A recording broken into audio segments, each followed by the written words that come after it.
Welcome to Thinner Peace and Menopause and Beyond. This is Dr. Deb Butler, Master Life and Weight Coach, and as always, your coach. Today is episode number 133, and today I'm going to continue the series that we started on urges. And this is a repeat of what I've done in the past, but let me tell you what, I've had so many questions about this that I think I want to put it right in front of you again, because I think that this will really help you get unstuck from your urges. This really is a step-by-step, and it's also a lot about an age-old technique on how you can do this. It's kind of like bringing in the old and applying it in a new way.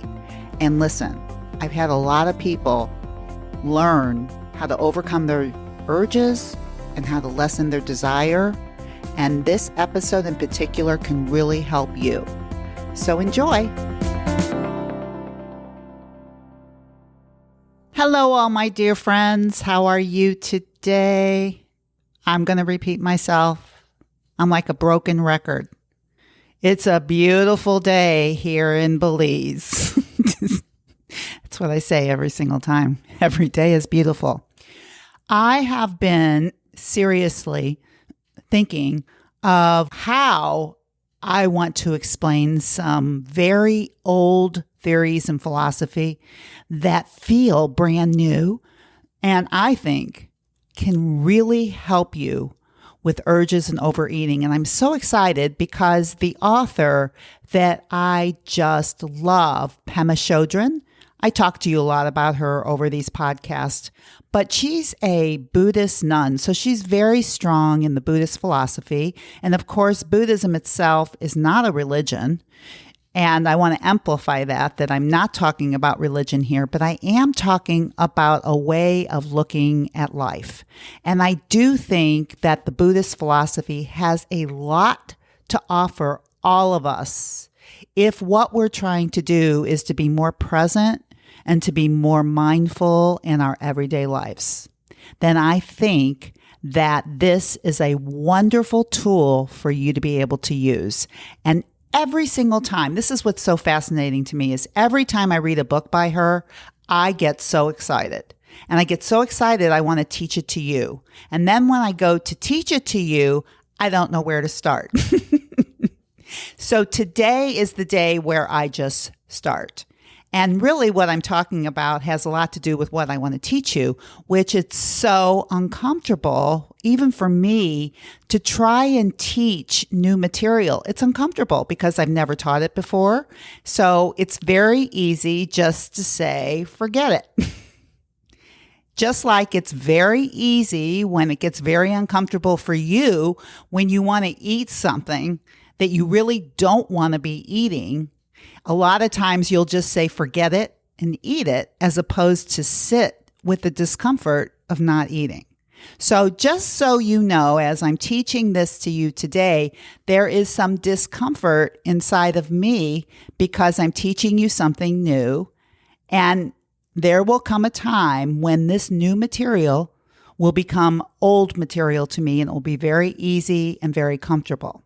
Just like for you, as you sit with your own discomfort about things that you want to do that feel uncomfortable, like not giving in to an urge to overeat, not giving in to an urge to overdrink, not giving in to an urge to go shopping, not giving in to an urge to look at your email every 5 minutes.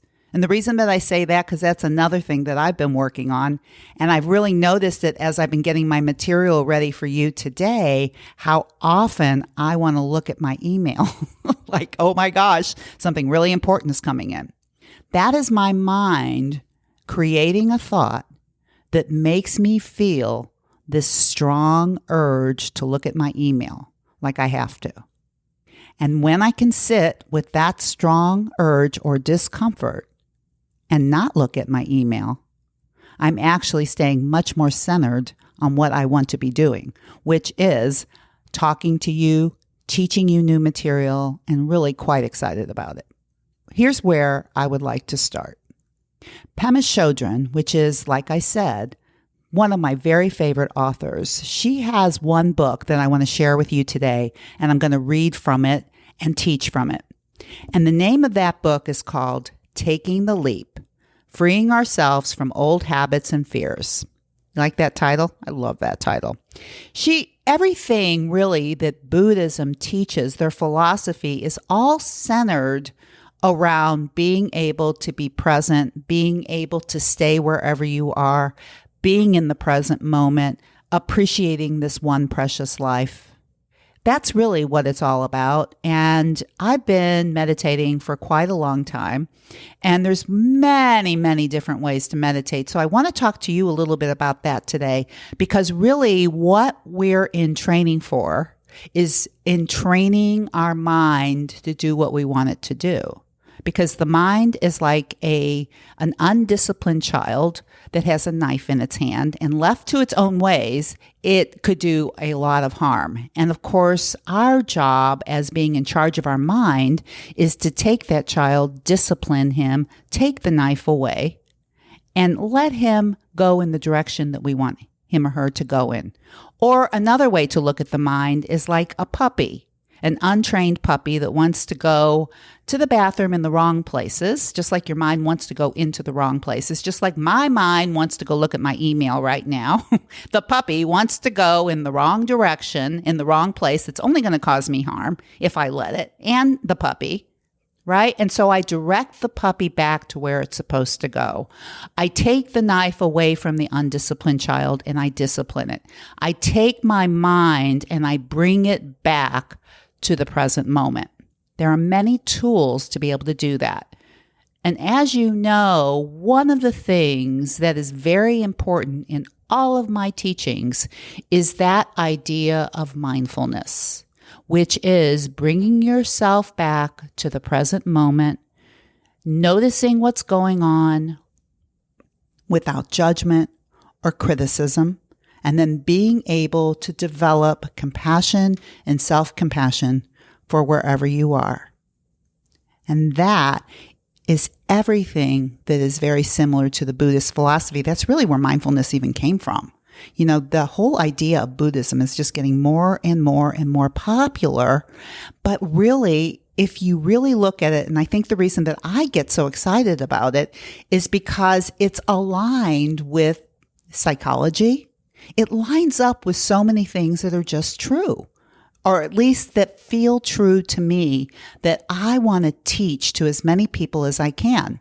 And I know that we're talking a lot about eating and the negative consequences of that, overeating, urges. But in reality, and of course what so many of my clients say and so many people who have done classes with me say, it's really not about the food. Right? It changes their lives, because when you get control over your own mind, you get to get what you want. And that's very exciting.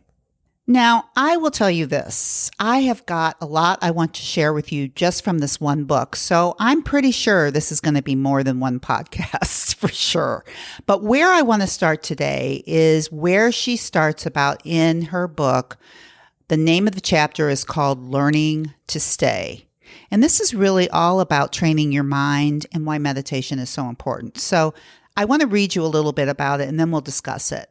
So where I want to start is I want to start with her concept of learning to stay and what that means and how you can apply it to anything, including that urge that I've been talking about to overeat.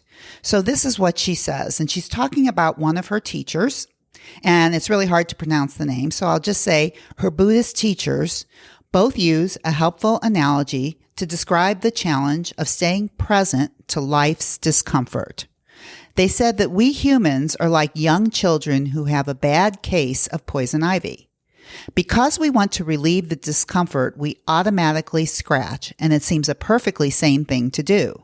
In the face of anything we don't like, we automatically try to escape.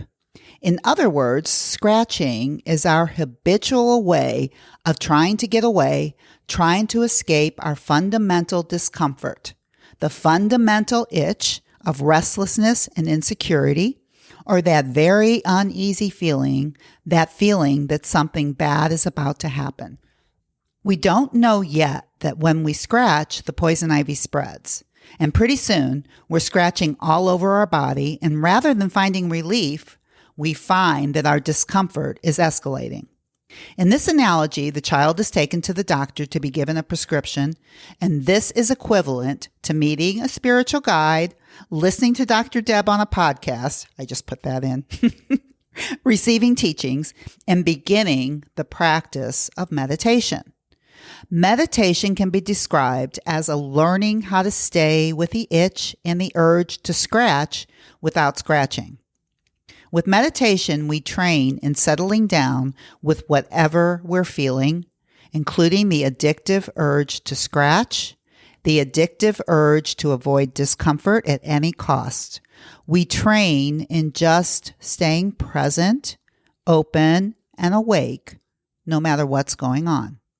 Left to our own devices, however, we'll scratch forever, seeking the relief we never find. But the doctor gives us wise advice. You have a bad case of poison ivy. It's definitely curable, but you'll have to follow some straightforward instructions. If you keep scratching, the itch is going to get much worse. That's for sure. So apply this medicine and it will help you stop. In this way, your misery will start to lessen and eventually it will cease. Now, if the child has enough love for himself or herself and wants to heal, that unhappy child will follow the doctor's instructions. He or she will see the obvious logic of the doctor's words and go through the short-term discomfort of feeling an itch without scratching. And then gradually, the child will reap the benefit. It isn't the doctor or anyone else who gets rewarded. It's you, as you find that the rash starts getting better and the urge to scratch gradually goes away. As many of us know, particularly those of us who have had the strong addictions, it can take a very long time to learn to be with the itch. Nevertheless, it's the only way. If we keep scratching, not only does the itch get worse, but we find ourselves more and more in hell. Our lives become more out of control and uncomfortable. There are 3 classic styles of looking for relief in the wrong places, and they are pleasure-seeking, numbing out, and using aggression. We either zone out or we grasp, or perhaps we develop the style of scratching in which we obsess and rage about other people or indulge in self-hatred. So here's what I want to say about that, because I love that and I hope you understood the gist of that. That what she is saying, first of all, I want to explain to you how I see meditation. So meditation is not where you sit and don't think. That is impossible. Your mind is always going to be thinking, especially in the beginning. Your job is to be able to watch your mind without reacting to it. Your job is to be able to watch your mind and keep bringing yourself to the present moment without getting into your thinking. So when she talks about staying, she's talking about coming back every time you get carried away by your thoughts, because that's what's going to happen in meditation. You're going to sit, you're going to close your eyes, and pretty soon your mind's going to be off to the races. It's going to take you to California. It's going to take you to Mexico. It's going to take you to Australia, or it might even take you to Belize. But whatever it is, it's not taking you back to where you are sitting and breathing or paying attention to a mantra. Whatever it is that is your anchor, we call it anchors, when you bring yourself back to the present moment of your breath, of your mantra, of what you're hearing, of what you're feeling. But more than anything else, it brings you back to notice that you are just thinking. Every time you come back to the present moment, every time you stay where you are in meditation. You can do that for 5 minutes. You can do it for 5 hours. But the whole goal isn't not to think. It's just to keep coming back. She talks about this in every single book as that this is the most famous tool in Buddhism for learning how to stay in the present moment. And the present moment, the problem with the present moment is that sometimes we don't like what's going on. And usually what we don't like is what we're feeling. And what are we talking about in every single podcast that I deliver to you is about how to feel a feeling, not to leave, not to numb it, not to go pleasure seeking, but to sit with it. And can you imagine if you could sit, come back every single time to the present moment, to whatever it is that you're feeling? You could do anything. You could handle anything. It's like taking the knife away from a child. It's like making the puppy sit instead of running around doing things it shouldn't be doing, like going to the bathroom in all the wrong places. It's a way of training your own mind like you are with a child or with a puppy. And in her book, she calls it learning to stay. Now, how does that really apply to you when we're talking about urges and overeating?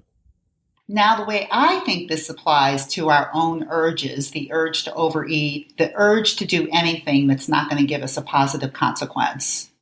Overeating, overdrinking, looking at your email too much, going shopping, whatever it is where you just don't want to sit and stay with discomfort, right? When you're feeling something that's uncomfortable. It could be a little uncomfortable. It could be very uncomfortable. And really what we're learning to do is to realize we can sit with anything. And when you're meditating, that's what happens is you keep coming back to whatever is going on inside of you. Not what's going on inside of your mind, but what is actually going on inside of you.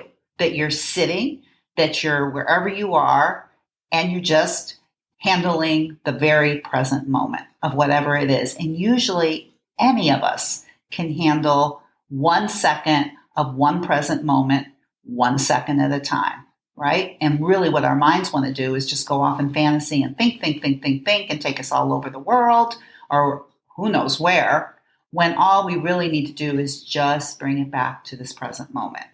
So then she goes on to talk about a very interesting concept. And this is the most exciting thing to me because I think it has everything to do with what I'm talking about when I talk about urges. So here's what she talks about. She's talking about a very specific term called Shenpa. This is fascinating, and you'll see why as I read you this next chapter. So here she goes, and she starts talking about this. There's a very useful teaching which I heard from one of my teachers, that allows us to take a closer look at this knee-jerk pattern of moving away from the present. And this is the teaching of Shenpa. And generally, the Tibetan word Shenpa is translated as attachment. But that has always seemed too abstract to me as it doesn't touch the magnitude of Shenpa and the effect it has on us. An alternate translation might be hooked. What it feels like to get hooked. What it feels like to be stuck. Everyone likes to hear teachings on getting unstuck because they address such a common source of pain. In terms of the poison ivy metaphor, and you remember I just read you about that poison ivy metaphor, our fundamental itch and the habit of scratching.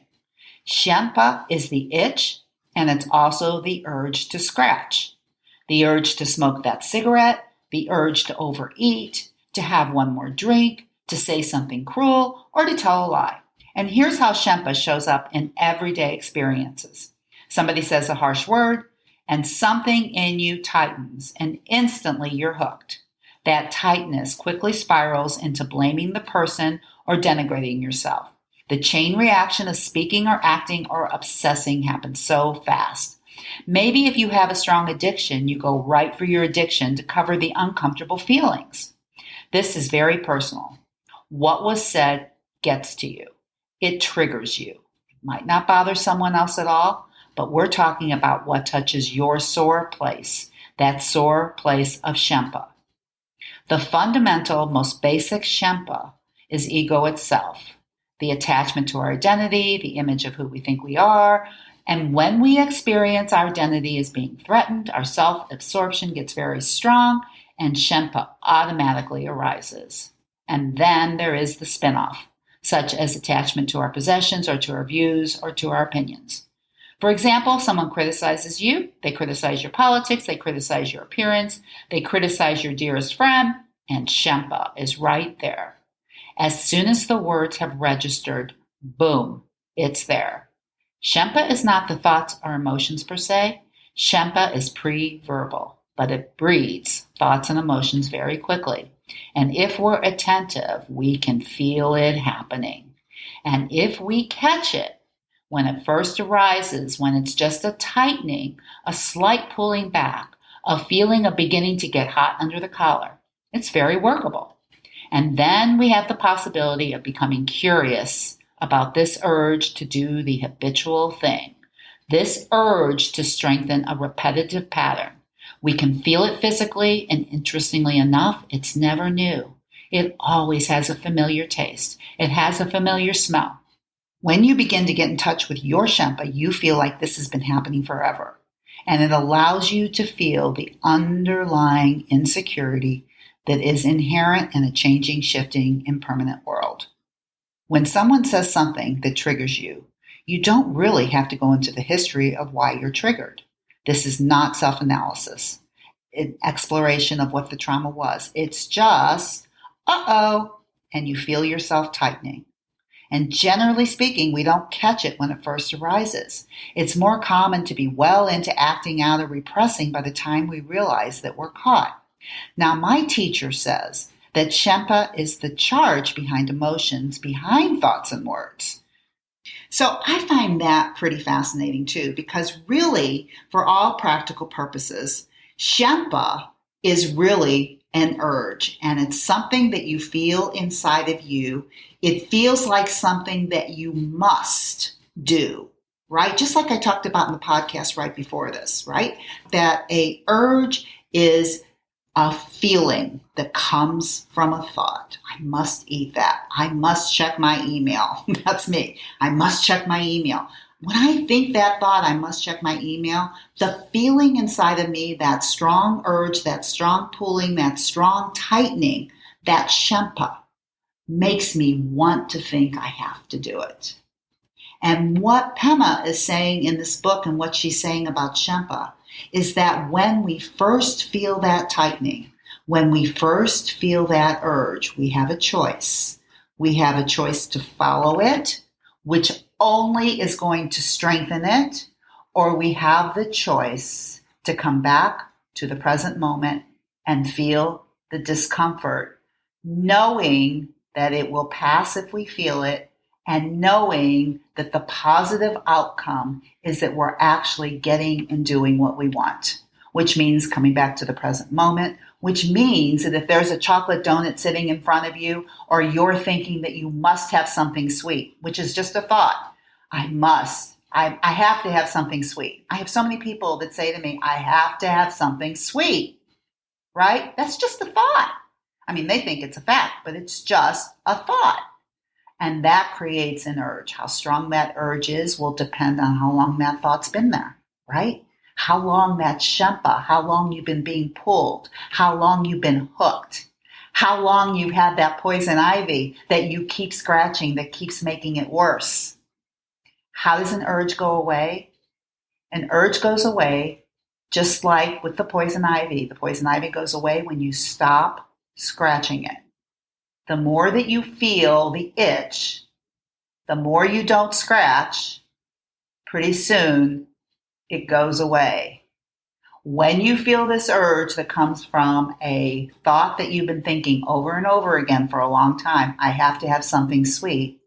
When you don't give into that urge and you allow that uncomfortable feeling to just sit inside of you, knowing that you can feel it, you are left with not eating anything.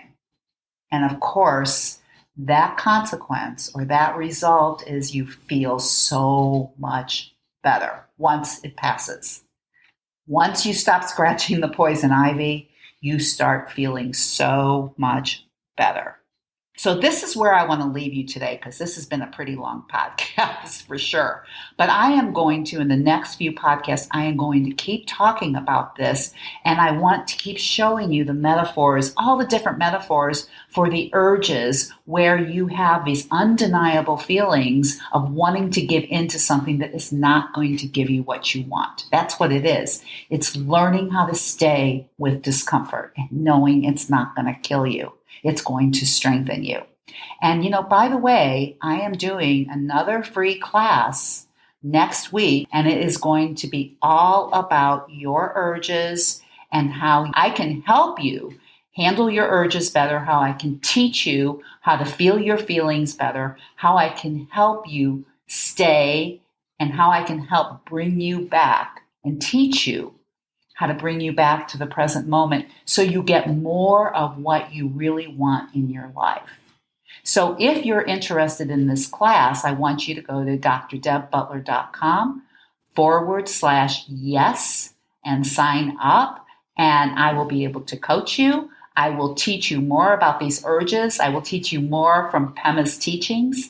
And I think it's just going to be a fascinating year. I'm really going to be able to use all of this because it is so exciting to me that what we are trying to learn is thousands of years old, right? It started in psychology, but it's even in philosophy. So if you're interested, go to drdebbutler.com/yes. I'll see you next week. It's going to be fantastic. And as always, I'm sorry I ran a little bit long today, but I am excited. But you know what I'm going to say to you. Until next week, I want you to be very, very, very kind to yourself. Bye-bye. If you're ready to take your eating issues to another higher, more improved level, well, it's time to talk to my wife, Dr. Deborah. She's helped hundreds and thousands of people. Just visit drdebbutler.com/work with me. You'll get a free consultation with Dr. Deb and find out if coaching and talking to my wife is a solution to your struggles.